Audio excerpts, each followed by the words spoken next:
नेता प्रतिपक्ष राहुल गांधी के भाषण के 13 हिस्सों को एक्सपंज किया, यानी संसद के रिकॉर्ड से हटाया गया। जानते हैं क्यों? क्योंकि राहुल गांधी ने मोदी, बीजेपी और आरएसएस की सच्चाई देश के सामने रखी।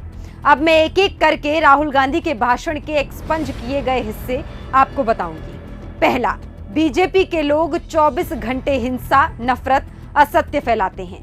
आप हिंदू हो ही नहीं। दूसरा, आप बात समझिए, ये इसलिए चिल्ला रहे हैं क्योंकि तीर सीधा दिल पर लगा है। देखिए, अब चुप हो गए। तीसरा, नरेंद्र मोदी जी पूरा हिंदू समाज नहीं है, बीजेपी पूरा हिंदू समाज नहीं है, आरएसएस पूरा हिंदू समाज नहीं है, ये ठेका नहीं है बीजेपी का। चौथा, बीजेपी 24 घंटा नफरत हिंसा, नफरत हिंसा, नफरत हिंसा। पांचवा, अग्निवीर को आपने यूज एंड थ्रो मजदूर बनाया है। छठवा, अग्निवीर स्कीम सेना की स्कीम नहीं है, पीएमओ की स्कीम है और पूरी सेना जानती है कि ये स्कीम प्राइम मिनिस्टर का ब्रेन चाइल्ड था, स्कीम सेना का ब्रेन चाइल्ड नहीं था। सातवां, कोटा में पूरे के पूरे एग्जाम को आपने सेंट्रलाइज किया, हजारों करोड़ रुपए बन रहे हैं। आठवां, आपको शर्म आनी चाहिए मणिपुर पर बोलते हुए। नौवां, आपने हिंसा नफरत फैलाई माइनॉरिटीज के खिलाफ, मुसलमानों के खिलाफ, सिखों के खिलाफ, क्रिश्चियंस के खिलाफ।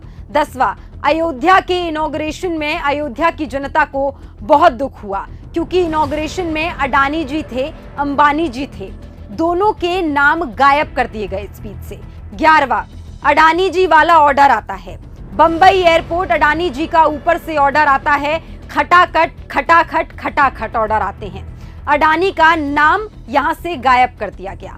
12वां, नोटबंदी, जीएसटी और अर्थव्यवस्था पर बोलते हुए पहले मैं सोचता था ये पता नहीं कैसे हुआ, अब मैं समझता हूं कि ये अडानी जी, अंबानी जी जैसे लोगों के लिए किया गया, दोनों के नाम स्पीच से गायब किए गए।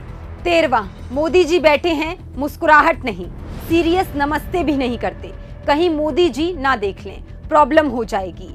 वही कहानी गडकरी जी की भी है। अब आप खुद सोचिए, इन 13 हिस्सों में राहुल गांधी ने ऐसा क्या बोला जो संसद के रिकॉर्ड से हटाना पड़ा? राहुल गांधी ने तो संसद में देश के मुद्दे उठाए थे, फिर भी इन्हें हटा दिया गया। दरअसल राहुल गांधी का ये भाषण मोदी, बीजेपी और आरएसएस को बहुत चुभा है, शायद इसलिए सरकार के कहने पर इसे संसद के रिकॉर्ड से हटा दिया गया है।